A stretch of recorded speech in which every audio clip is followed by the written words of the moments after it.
But Luke Raley sitting down with us right now. Good morning, Luke. How are you? One Good. of the newest Mariners. Congratulations. Thank you very much. Oh, there we go. I'm on. Is that better? That is better. Oh, cool. Yeah, Brock's All right. blocking the sun. What was that moment like when you got the call and found out you were coming to Seattle?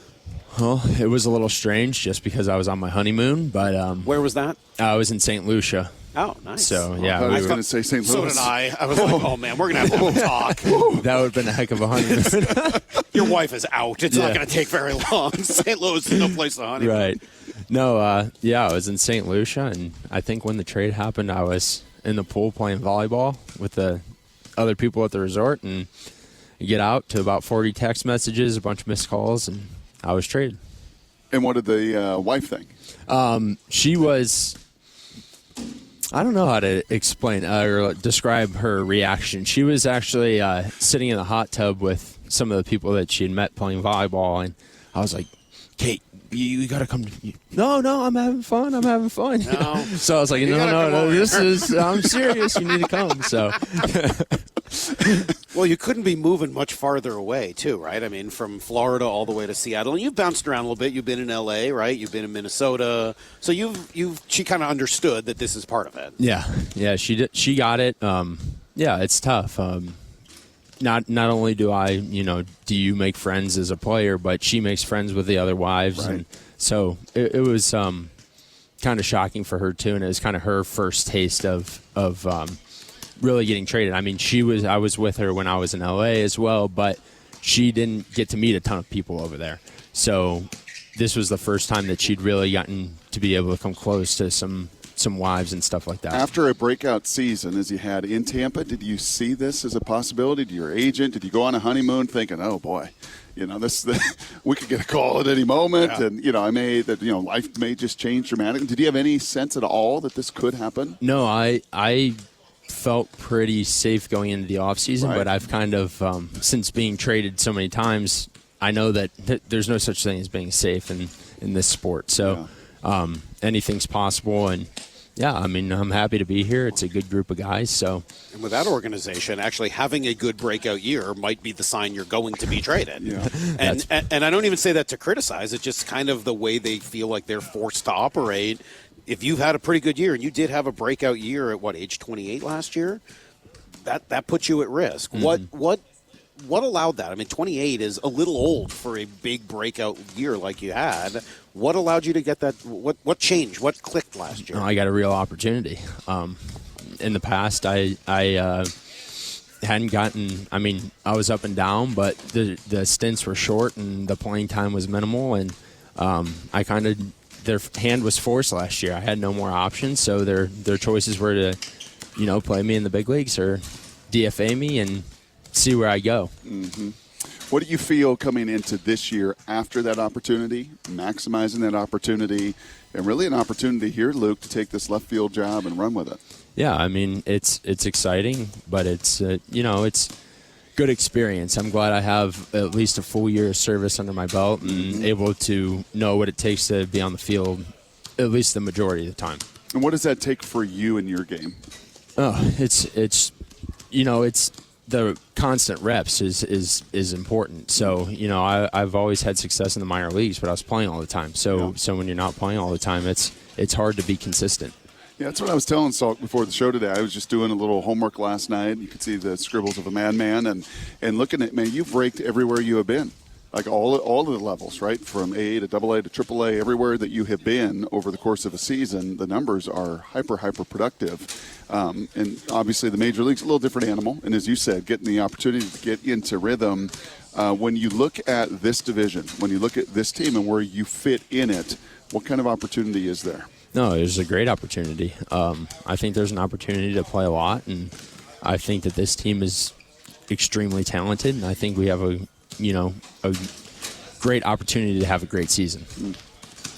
Do you have a sense of what your role will be? I mean, I know that you're going to be playing left field, potentially a little first base. We saw you over there the other day.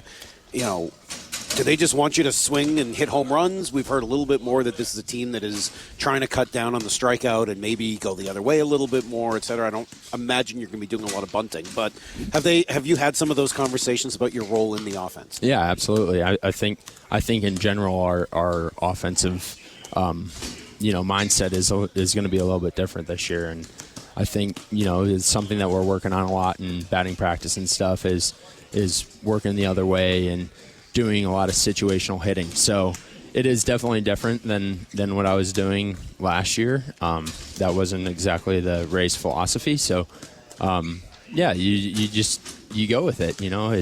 I think it's something that I can do. But it's nice to be able to go out and work on it too. I told you Luke Raley here with us. I had a couple random questions for you, and I don't know why I've never asked this before to anybody. My son's a collector, 14 years old, and he loves memorabilia and everything. I was looking at your Wikipedia and all the different stops you've been in the minor leagues. Do you keep a hat or something from every one of those teams? Everyone. Do you really? Yeah. How many do you have? I've got to have. I have like 15 or 20, right? At least, and a lot of times I have more than one hat from one team because we wear different ones and throwback ones and you've kept them all. Yeah, I keep them. Okay. And favorite mascot of all of those, or favorite hat? When I played in Rancho Cucamonga, we were the Quakes, and our mascot was kind of like a dinosaur, but whoever was the mascot was great. He was so electric. He would go out and dance and do all these things, and he was really good at what he did. Gosh, you used to live near Rancho Cucamonga. You need a good mascot to really make everything okay in that neck of the woods. Now you've been here for even just a couple of weeks. You had a chance, as you said, to meet some of these guys. Who's made you laugh since you've been here? Who in this roster has cracked you up so far? Oh, there's a lot of guys. There's a lot of guys that are pretty funny and lighthearted. So Garver's funny, Cal Raley, Ty France, Sam Haggerty. We've had some good laughs. So yeah, there's a lot of dudes here that pretty funny. Did you know Brant Brown from your time in LA? Yes. So he told us yesterday that he's quite the crack up, which was surprising to us a little bit. He was like, "Oh, I was the comic relief." And he seemed pretty serious, so we were a little, surprised by that when he said it. But he seems like an incredibly bright guy. What was your experience with him in LA and now what he's bringing here to Seattle? No, he's extremely bright. He is like the most in-depth person you'll ever meet in your life. As a hitter, it's great. He gives just unbelievable scouting reports and offensive game planning. So it's really nice to be back with him. Last thing for me, and I know as Salk said, it's only been a couple weeks, but you've been with the Dodgers, you've been with the Twins, you've been with the Rays. You're now here as a Seattle Mariner. Anything unique here? Anything within the vibe or the organization, or maybe something that, as you looked at it from afar and now you're jumping into this thing that stands out even very early as a Mariner? Yeah, I think the biggest thing is I feel like everyone kind of meshes together more here. Like, obviously in camp, there's 75 people here right now, and I feel like everyone kind of talks to each other. It's not separated as much as it has been in other places. Yeah.